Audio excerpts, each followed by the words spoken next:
ایک ایسی سڑک جس کی تعمیر نے پوری دنیا کو حیرت میں ڈال دیا، کیونکہ ایک لمبے عرصے تک دنیا کی بڑی بڑی کنسٹرکشن کمپنیاں اس سڑک کی تعمیر سے انکار کرتی رہیں۔ یورپ کی تو ایک مشہور کنسٹرکشن کمپنی نے اپنے فضائی سروے کے بعد ہی اس کی تعمیر کو ناممکن قرار دیا۔ یہاں پر موسموں کی شدت، شدید برف باری اور لینڈ سلائیڈنگ جیسے خطرات کے باوجود اس سڑک کی تعمیر کسی عجوبے سے کم نہیں۔ ایک اندازے کے مطابق اس سڑک کی تعمیر میں 810 پاکستانی اور 82 یعنی 82 چینی اپنی جان سے ہاتھ دھو بیٹھے۔ شاہراہ قراقرم کی تعمیر کا آغاز 1966 میں ہوا اور اس کی تکمیل 1978 میں ہوئی۔ شاہراہ قراقرم کی کل لمبائی 1300 کلومیٹر ہے، جس کا 487 کلومیٹر کا حصہ پاکستان میں جبکہ 413 کلومیٹر کا حصہ چین میں موجود ہے۔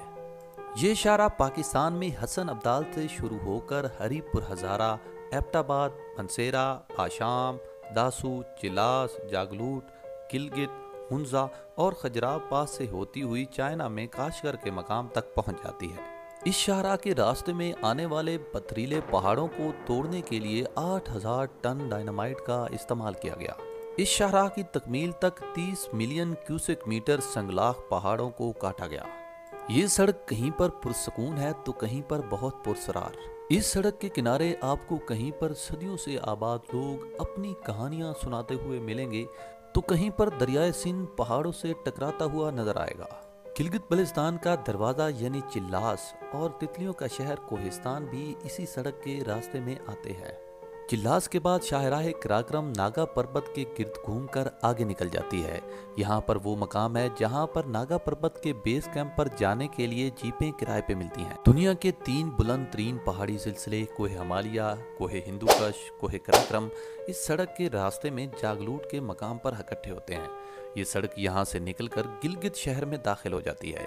راکا پوشی کی مشہور چوٹی اور پاسو کونز بھی اسی سڑک کے راستے میں آتے ہیں۔ اسی سڑک کے راستے میں عطا آباد کے نام سے ایک منسوئی جھیل بھی آتی ہے جو کہ ایک پہاڑ کے گرنے کی وجہ سے وجود میں آئی تھی۔ اس جھیل کی کل لمبائی 21 کلومیٹر ہے۔ پاکستان میں شاہراہ قراقرم کا آخری مقام خنجراب ہے۔ یہاں پر اس کی اونچائی 4693 میٹر ہے۔ اس بنا پر اس کو دنیا کی بلند ترین شاہراہ بھی کہا جاتا ہے۔